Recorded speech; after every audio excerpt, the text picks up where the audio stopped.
Bismillahirrahmanirrahim. Assalamualaikum warahmatullahi wabarakatuh.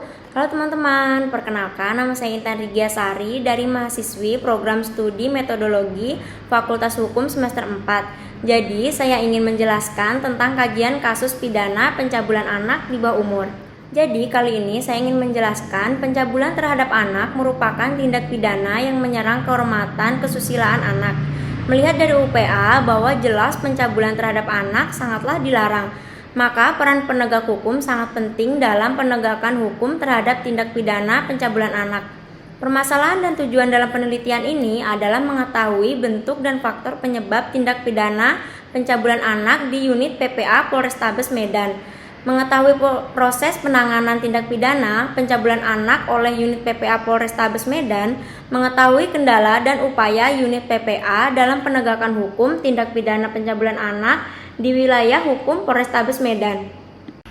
Metode penelitian yang dilakukan adalah metode penelitian yuridis normatif dengan mempelajari dan menelaah penerapan norma-norma hukum dan didukung oleh pendekatan yuridis empiris dengan melakukan penelitian lapangan.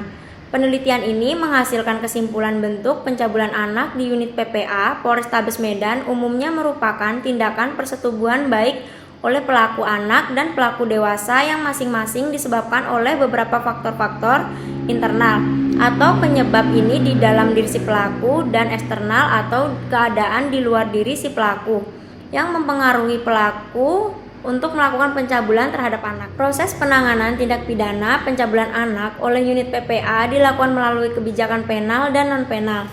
Secara penal dilakukan dengan menerapkan hukum pidana dan UU-PA, sedangkan secara non-penal dilakukan dengan upaya-upaya penanggulangan seperti kendala penegakan hukum tindak pidana pencabulan anak oleh unit PPA dalam hal saksi tindak pidana dan menemukan pelaku, sehingga dilakukan upaya-upaya seperti melakukan visum et repertum kepada korban dan menerbitkan daftar pencarian orang atau DPO. Selanjutnya, adapun unsur-unsur tindak pidana pencabulan anak dalam KUHP adalah sebagai berikut.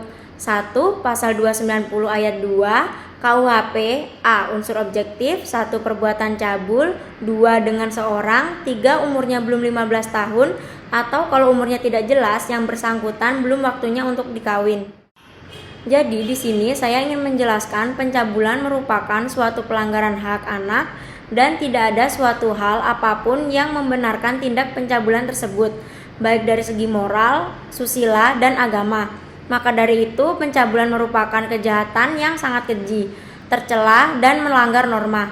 Pencabulan yang terjadi terus meningkat dari tahun ke tahun dengan berbagai macam penyebab. Hal ini perlunya mendapatkan perhatian yang serius dalam semua kalangan, terutama peran aktif dari aparat hukum dalam menanggulangi kasus pencabulan terhadap anak. Jadi ada dua persoalan dalam penelitian ini. A. Apa saja faktor-faktor penyebab terjadinya pencabulan anak di bawah umur? B. Bagaimana upaya hukum dalam penanggulangan pencabulan terhadap anak di bawah umur?